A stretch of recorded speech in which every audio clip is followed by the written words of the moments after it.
أن يقولوا آمنا وهم لا يفتنون أحسب الناس নাস মানে কি?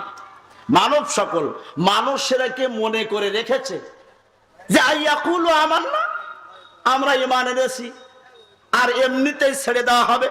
ওহুম লা ইফতানুন, তাদেরকে পরীক্ষা করা হবে না। সুবহানাল্লাহ। পরীক্ষা আছে কিনা ভাই?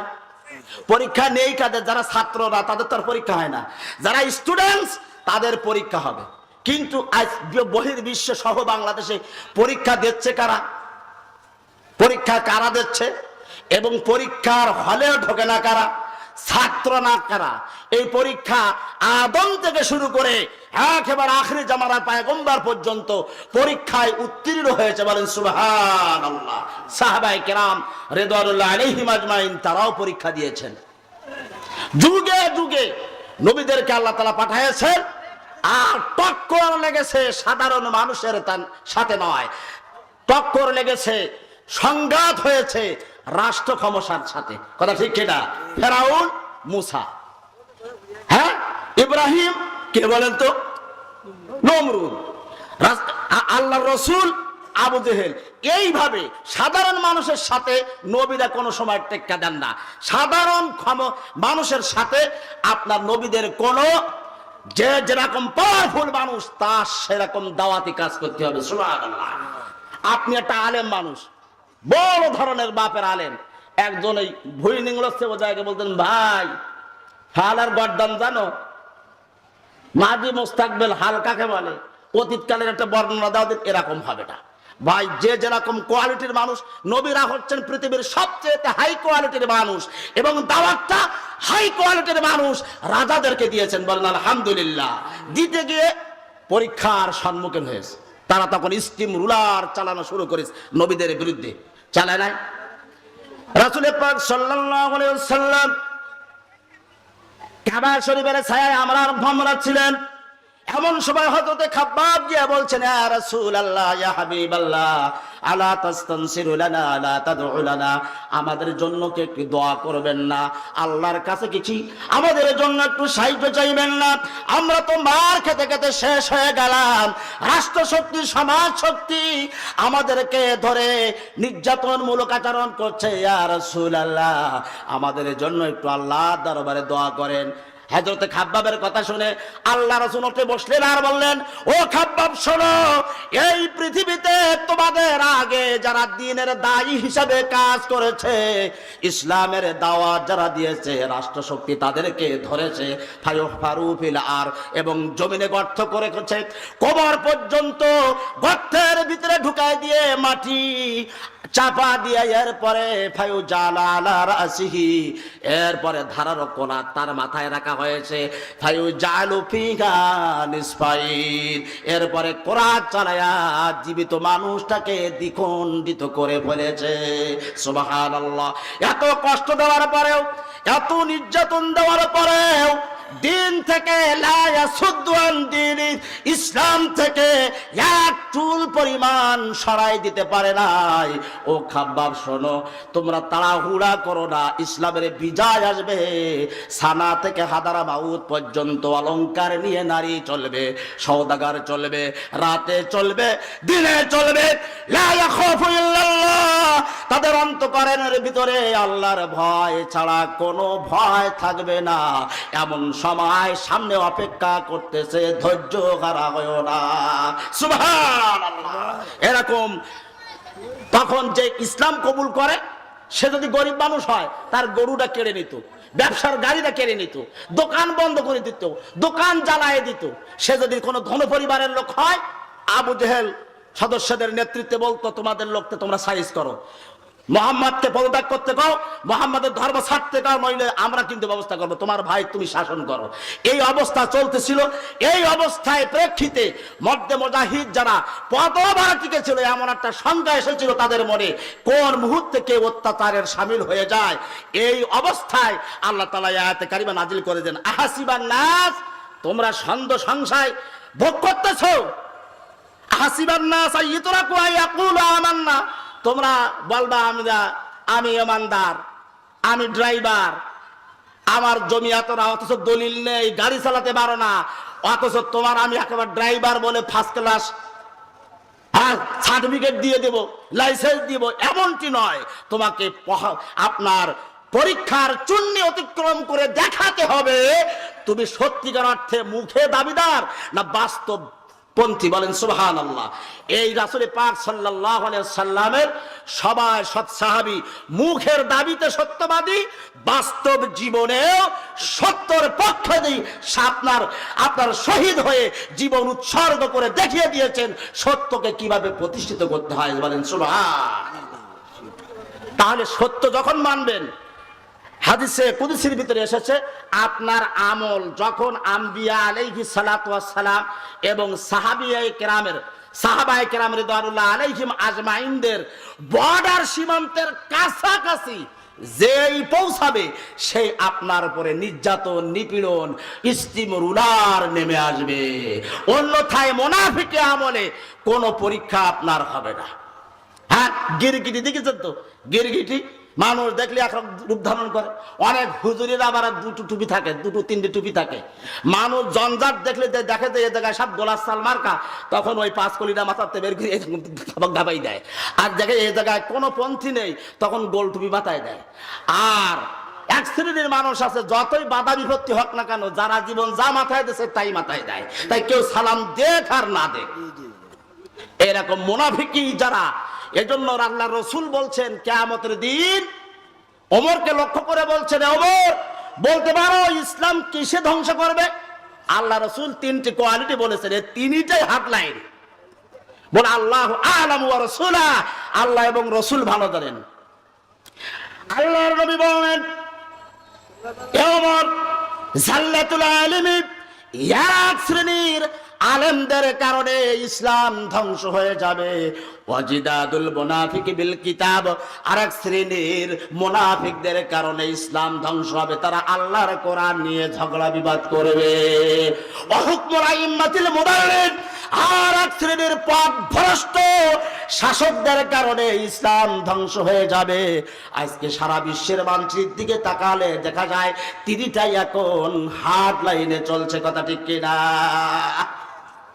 যারা আল্লাহ রাসূলকে গালি দিলে, যারা আল্লাহ এবং রাসূলকে কটাক্ষ করলো, সেই নাস্তিক মুরতাদদের সমর্থন দিয়েছে বায়তুল মুকাররমের ইমাম ফরিদউদ্দিন শয়তান। কোথায় যাবেন আপনি? আমাদের বায়তুল মুকাররমে কে ইমাম হবে কি হবে না এ ব্যাপারে বাংলাদেশের মাথা নেই, ও আছে আমেরিকার। জানেন আপনারা 1965 সালে, আপনাদের একটা ইতিহাস শোনাই, 1965 সালে ঢাকা বায়তুল মুকাররমের মসজিদের ইমাম গ্রেফতার হয়। বাথরুমের ভিতরে ওয়্যারলেসে কথা বলতেছিল, আমাদের বাংলাদেশের গোয়েন্দা বাহিনী তাকে অ্যারেস্ট করে। রিমান্ড নেওয়ার পরে স্বীকারোক্তি দিল, আমি জাতীয় খ্রিস্টান, আমার বাড়ি ওখানে, আমি ইন্টারভিউতে ফার্স্ট হয়েছিলাম, আমার পিছনে যারা নামাজ পড়েছেন 10 বছর, নামাজটা দরাই পড়ো। কেরাম লাগবে ভাই? জাতীয় মসজিদে যদি খ্রিস্টান ঢুকতে পারে, আপনাদের গ্রামগঞ্জে কত দালাল যে ঢুকে রয়েছে, মুসল্লি যেরাম ছাসের সেই রকম ছাসের ফতোয়া দিয়ে শুধু পেট উঁচু করে। কথা ঠিক কিনা? শুধু ফু দেয়। ক টাকার ফু? তা হুজুর, মহিলা মানুষ, ক টাকার ফু? হুজুর 20 টাকার। 20 টাকা দাও। ক টাকার ফু? 5 টাকার। দাও 5 টাকা দাও। এসব ইমামের পিছনে হারাম, ইক্তেদা করা হারাম। কোশ্চিন কালে নামাজ হবে না। মহিলাদের গা ফু দিয়েছেন, সাহাবায়ে কেরামদের একটা দৃষ্টান্ত দেখান, কোন নবীরা দিয়েছেন দৃষ্টান্ত দেখান। সূরা ফালাক এবং নাস নাজিল হয়েছে আপনার গায়ে, নিজের গায়ে নিজে ফু দেওয়ার জন্য। হাত দুটো ফাঁকা করে রাখবেন, সূরা ইখলাস 3 বার পড়বেন, আপনার সূরা ফালাক, সূরা নাস 3 বার পড়ে এভাবে ফু দেবেন। মাথা থেকে চেহারা পর্যন্ত যেভাবে তেল ক্রিম মাখেন এইভাবে মেখে শুয়ে থাকবেন। জেনের গোষ্ঠী আপনার কোনো ক্ষতি করতে পারবে না। মানুষ জেন এবং সত্যিকার জেন কোনো ক্ষতি করার কোনো অধিকার আপনার নেই। বলেন সুবহানাল্লাহ।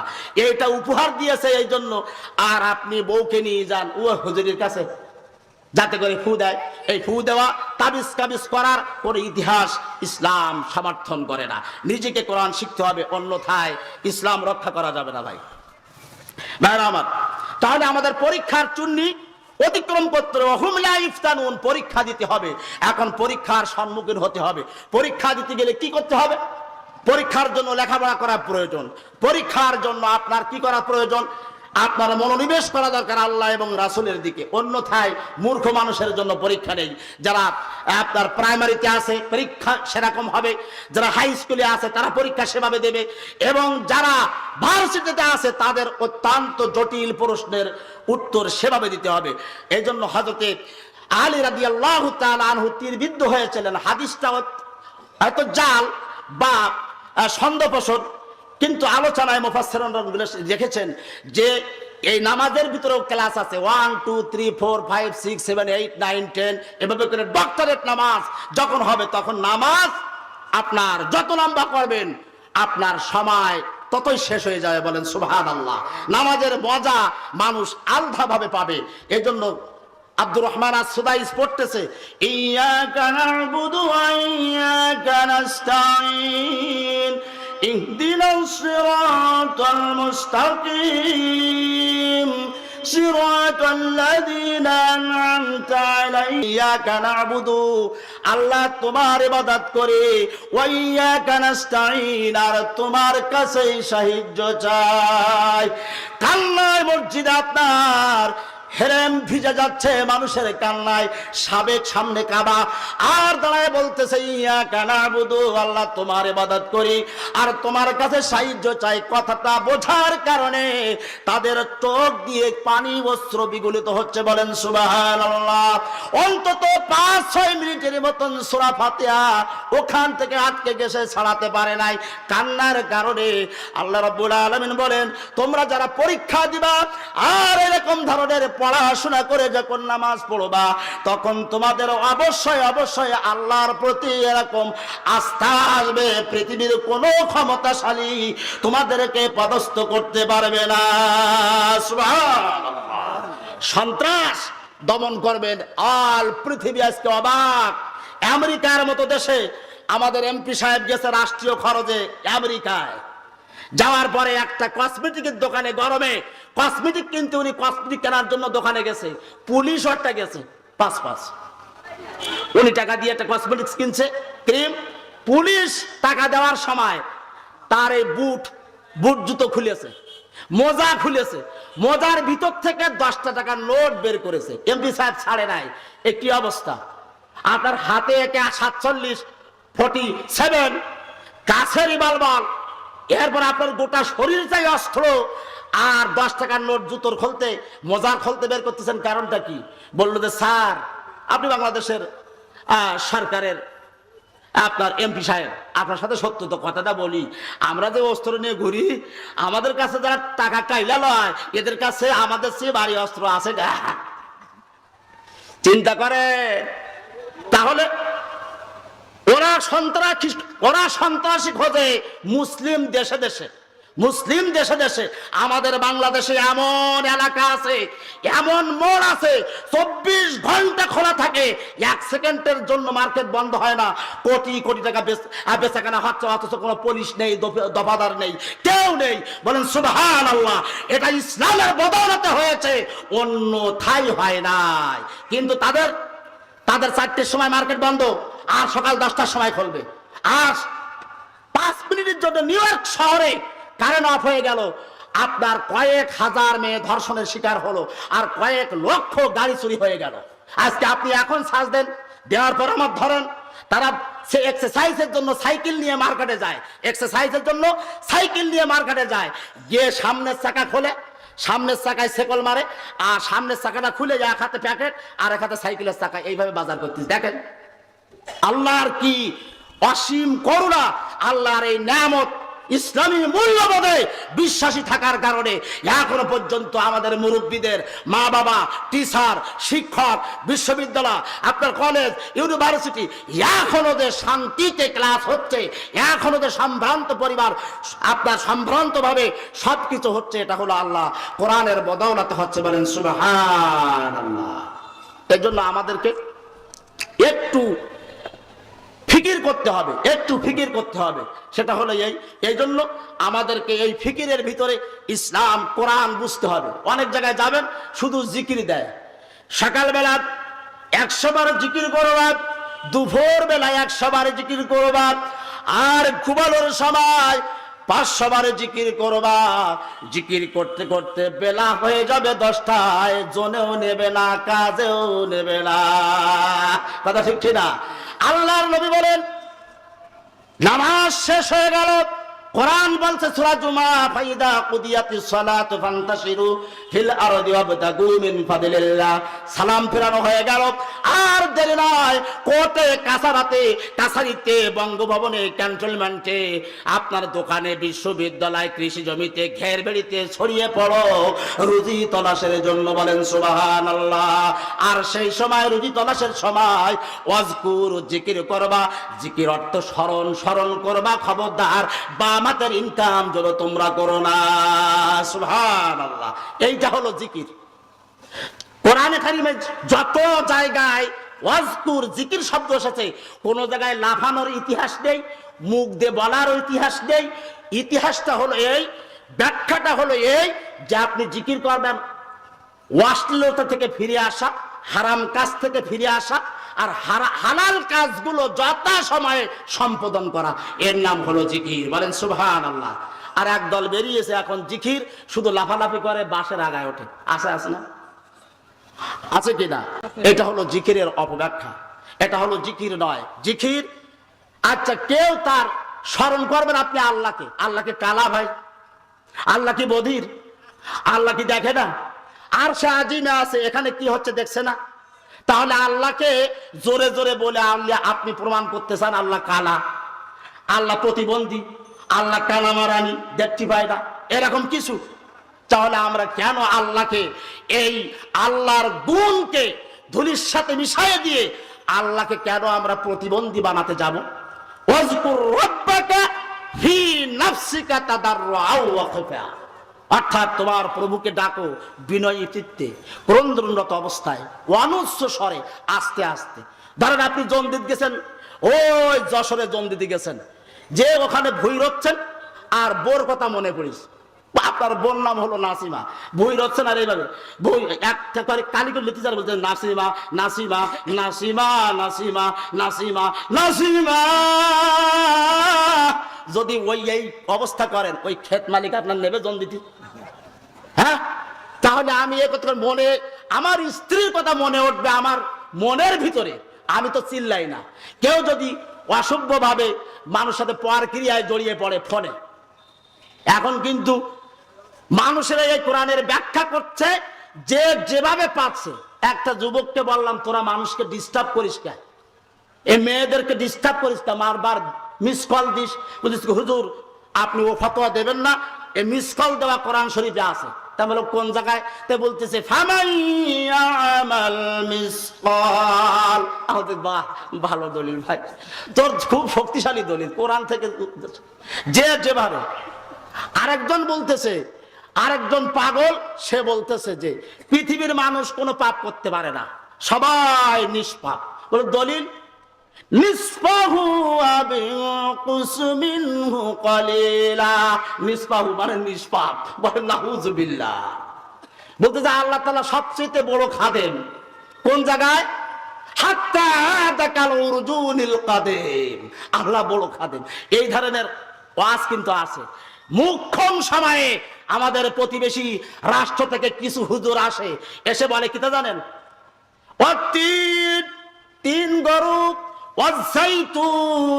জাইতুন গাছতলায় বান্দা, ওয়াতুরি সিনিনা, এ গরু তোরা কেউ চিনিস না, ওয়াহাদাল বালাদিল আমিন, এ গরু সব পাঁচটাই সব আমিন ভাই।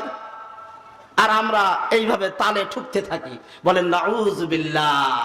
এগুলো স্বার্থন্বেষী মহল তাদের বিশেষ ক্ষমতাকে কার্যকর করার জন্য কোরআনের অপব্যাখ্যা করে আমাদেরকে পাগল বানিয়েছে। কথা ঠিক কিনা ভাই? আমি একটু পরে আসবো, একটু দূরে সরে পড়ি। আল্লাহুম্মা, এটা খুলতে তো অল্প করে মাওলানা মুহাম্মদ ওয়া আলা আলি সাইয়্যিদিনা হাবিবিনা মুহাম্মদ আল্লাহুম্মা সাইয়্যিদিনা মাওলানা মুহাম্মদ ওয়া আলা আলি সাইয়্যিদিনা হাবিবিনা মুহাম্মদ। প্রিয় ভাইরা আমার, যদি আমরা কোরআনের আনুগত্য না করি, আমরা যে আল্লাহ তাআলা যে কথা বলছেন এই কথা যদি না করি, তাহলে আমাদেরকে কি হবে? সবচেয়ে বড় বিপর্যয় পৃথিবীতে সৃষ্টি হবে। আমরা আল্লাহর কথা মানলাম না, সবচেয়ে বড় বিপর্যয় সৃষ্টি হবে। এমন রোগ আল্লাহ তাআলা দেবেন, পৃথিবীর চিকিৎসা বিজ্ঞান হার মেনে যাবে। কথা ঠিক কিনা ভাই? আর সেটাই দেখেন বাস্তব হচ্ছে। এই জন্য আর আল্লাহ তাআলা কি করবেন? আমাদের জন্য নিয়ামত কমায় দেবেন। আল্লাহ তাআলার যে নিয়ামত ছিল এই নিয়ামত উঠায় দেবে। দেখেছেন এখন বৃদ্ধ মানুষটাই চেহারা, আর 25 বছর 24 বছরের যুবক তাকাই দেখেন একটু এরকম ঘুরি। ক্যা তোর এই অবস্থা হয়েছে কেন? কারণ আমাদের খাদ্য নেই। হ্যাঁ, চাউলের কুলোর দাম সমানে সমান, এখন সমান সমান হয়ে গেছে না, একবার 50-50। চাউলের কুলোর দাম সমানে সমান, গরুর গোশ পাই নাই আমরা পোল্ট্রি মারি টান। ভাইরে, গরুর গোশ পাই নাই আমরা পোল্ট্রি মারি টান। কি খাইয়া কোন জীবন বাঁচাইতাম আমরা, কি খাইয়া কোন জীবন বাঁচাইতাম। কথা ঠিক কিনা ভাই? পদ্মার ইলিশ মাছ আর কি দেখতে পাস, খাবি যদি চলো বৈশাখী মেলায়। ওই বৈশাখী মেলায় পদ্মার পান্তা ভাত বিক্রি, আপনার পদ্মার ইলিশ মাছ বিক্রি হয় এরকম বাসনে প্লেটে, আপনার পান্তা, চিকন পান্তা আর 1 পিস ইলিশ মাছ। খরিদ্দার আপনার বিক্রেতা হলো বিশ্ববিদ্যালয় ভার্সিটির মেয়েরা, আর খরিদ্দার ইয়ং যুবকেরা। বউকে কোনো ওড়না নেই, ভাই পাহাড় আগলা করি দে, কুতিসকে এই ভাই পান্তা খাও, আর খাচ্ছে। আর চালাক খরিদ্দার এইভাবে কামড় দিচ্ছে আঙ্গুলে, রক্ত বেরিয়ে যাচ্ছে, বলছে এ কোনো যে কোনো রক্ত না, এ হলো ভালোবাসার রক্ত। বলেন নাউজুবিল্লাহ। এই হলো আমাদের সংস্কৃতি, এ হলো আমাদের কালচার। পদ্মার ইলিশ মাছ আর কি দেখতে বাস, খাবি যদি চলো বৈশাখী মেলায়। সিলভার কাপ দেখো আর ইলিশ মাছ শোখো, সিলভার কাপ দেখো ইলিশ মাছ শোখো। এমন দাম বলবে তোমায় ভুলবে বাপের নাম। ভাইরে, এমন দাম বলবে তোমায় ভুলবে বাপের নাম। কি খাইয়া যা কোন জীবন কাটাইতাম আমরা, কি খাইয়া যা কোন জীবন কাটাইতাম। কথা ঠিক কিনা ভাই? পোল্ট্রির মাংস আর তেলাপি মাছ যদি এই দেশে না আসতো, আমাদের কুটুম্বিতি শিখি উঠতো। আর সেটাও তো আবার বলতেছে যে পোল্ট্রিতে নাকি ভাইরাস এরা সেটা আসতেছে কত রকম। তাহলে আমরা খাবো কি? দায়রা করার দামটাও আবার অনেক। মূল্য